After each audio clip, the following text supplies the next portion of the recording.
تو میں یہ کہہ رہا تھا کہ آج کل کی عورتیں جو ہے نا وہ متاثر ہیں موبائل سے، میڈیا سے، گانوں سے، ٹک ٹاک کی ویڈیو تو اب شاید بین ہو گئی ہیں، اس کے علاوہ جو ہے وہ فیس بک سے، واٹس ایپ سے، انسٹاگرام سے، یا پھر یوٹیوب سے، یا پھر گانوں سے، اور میں وہ جو ہے نا سب ڈیزائن دیکھتی ہیں. عورتوں کو دیکھو ان کی عجیب عجیب فیشن ہے، وہ مہندی بھی لگاتی ہیں تو یوٹیوب سے نکالتی ہیں، وہ گوگل سے نکالتی ہیں، وہ سب چیزیں نکالتی ہیں. وہ سمجھتی ہیں ہم جب میک اپ کریں گے تو ہماری ذات مکمل ہو جائے گی، جب وہ کپڑے پہنیں گے اچھے تو ذات مکمل ہو جائے گی. وہ سوچتی ہیں ہماری پرسنالٹی جو ڈیولپ ہوگی اور جو ہم اچھے نظر آئیں گے وہ جبھی نظر آئیں گے جب ہم بہت زیادہ جو ہے وہ اچھے سے رہیں گے. مگر ایک بات آپ اپنے کان کھول کے میری بہنوں کو سمجھا دیجئے گا کہ وہ دنیا کے سارے فیشن کر لے، وہ دنیا کی ساری چیزیں استعمال کر لے، مگر ان کے اندر وہ چیز پیدا ہو ہی نہیں سکتی. انہیں کامیاب اگر کوئی کر سکتا ہے تو وہ حضور کی بیٹی کا طریقہ ہے اور کوئی دوسری کا نہیں.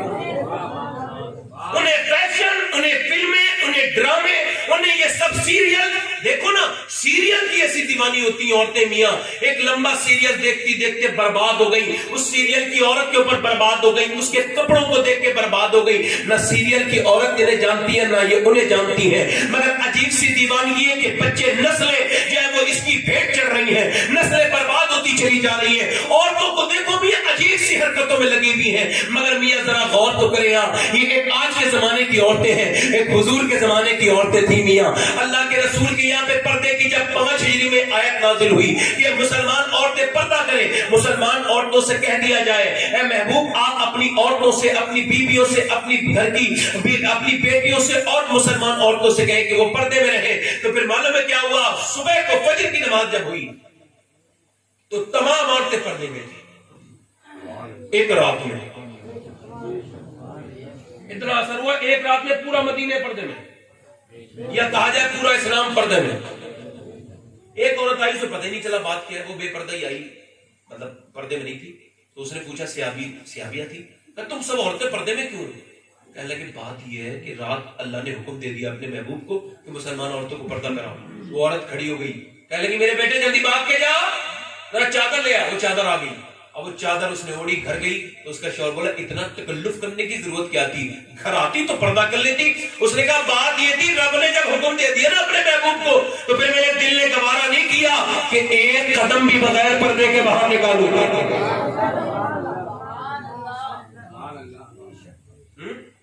یار پہلے کے زمانے کی عورتیں کیسی تھیں کہ وہ ایک عیسائی بادشاہ تھا نا، تو وہ عیسائی بادشاہ کے ایسا ہوا کہ وہ اس نے اپنے بڑے بیٹے سے کہا کہ یہ ہمارے یہاں پہ عیسائیوں نے جو ہے وہ حملہ کر دیا. تو مسلمان بادشاہ نے اپنے بڑے بیٹے سے کہا ایسا کرو تم اس کے دفاع کے لیے جاؤ، تم اس کی اس جو ہے وہ اس لشکر کو تم جو ہے وہ ختم کرو اور اسے وہاں سے ہٹاؤ اور اسے بست کرو. تو بیٹا اس کا چل دیا. مگر دوسرے دن خبر آئی کہ بیٹا ہار گیا. بیٹا ادھر دیکھو، 2 منٹ اور برداشت کرو. بیٹا اچھا بیٹا ہار گیا تو اے بچے، بیٹے ادھر دیکھیں آپ، بیٹا. تو اس نے وہ رونے لگا تو بیوی بولی ایسا ہو ہی نہیں سکتا، اور خاموش تو گھر میں بیٹھی تو کیوں بول رہی ہے. دوسرے دن خبر آئی کہ وہ خبر پہلی جھوٹی تھی، آپ کے بیٹے نے عیسائیوں کے دانت کھٹے کر دیے، غازی بن کے واپس آ رہا ہے. تو باپ کی آنکھوں میں آنسو آ گئے، بیوی کے پاس گیا کہ بیگم تمہیں کیسے پتا تھا؟ کہا آپ نے مجھے بولنے کب دیا؟ بات یہ تھی وہ بیٹا آپ کا ضرور ہے، مگر جب میرے پیٹ میں اس کا وہ جب مجھے امید ہوئی تو پھر میں نے جو ہے نا مجھے میرے پیر سوجنے لگے، سر میں درد آنے لگتا تو الٹی آتی تھی، پھر میں سجدے میں جانے لگی اور پھر میں رو کے کہتی تھی میرے مالک یہ درد سب گوارا کرتی ہوں تیرے حکم پر، مگر ایک ہی کرم کرنا جب یہ میرا بچہ پیدا ہو تو پھر یہ نیک ہو. اور عورت جب اس حمل والی پوزیشن میں ہوتی ہے نا، وہ جو دعا مانگتی ہے اللہ قبول کرتا ہے، کیونکہ وہ درد میں ہوتی ہے اور اصل میں اللہ کی رحمت درد والوں کے ساتھ ہوتی ہے. تو آج کل کو عورتیں کیا کرتی ہیں، وہ بچہ شکم میں ہوتا ہے تو وہ پھر دنیا کی باتیں کرنے لگتی ہیں یا گانے سنتی ہیں یا پھر گھٹیا باتیں کرتی ہیں، غیبت کرتی ہیں، بچے پہ اثر ہونے لگتا ہے وہیں سے.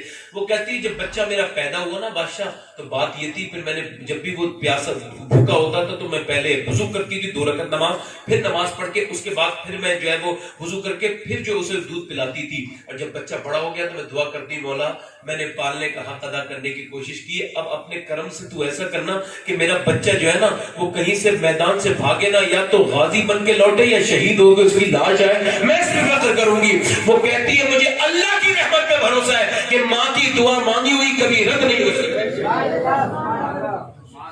ماں کی دعا مانگی ہوئی کبھی رد، یعنی بولو رد نہیں ہو سکتی۔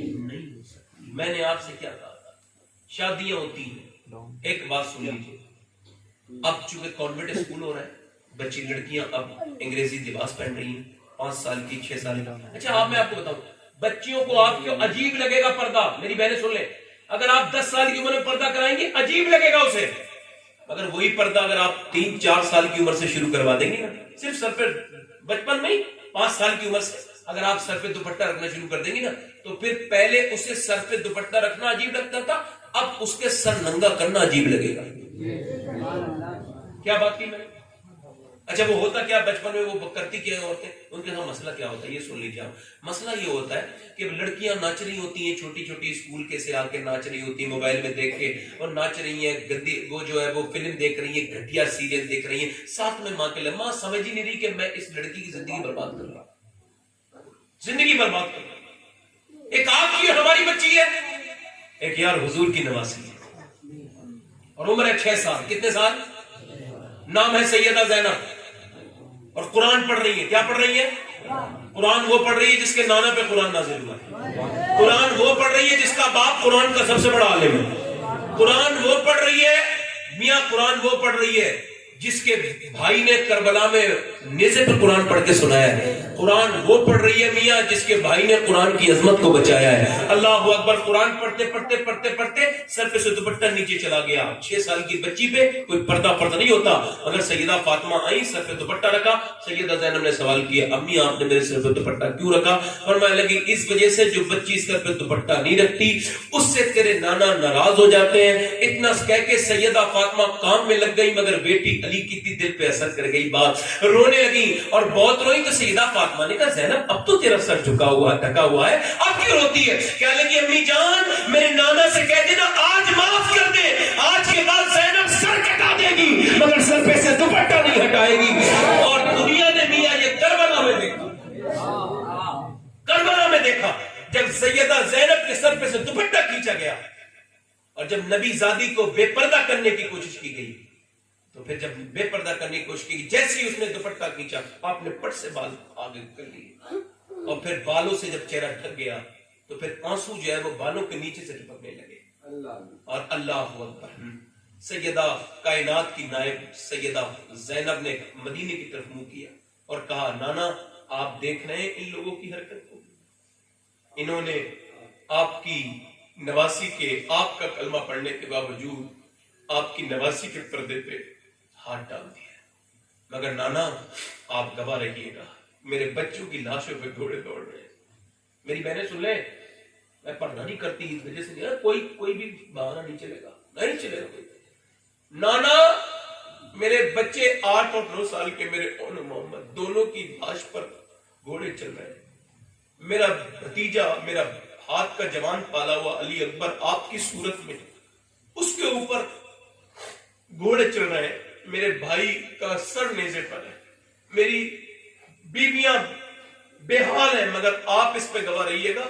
آپ نے پردے کو کہا تھا زینب کے پاس دوپٹہ نہیں ہے تو بالوں سے میں نے اپنا منہ ڈھک لیا،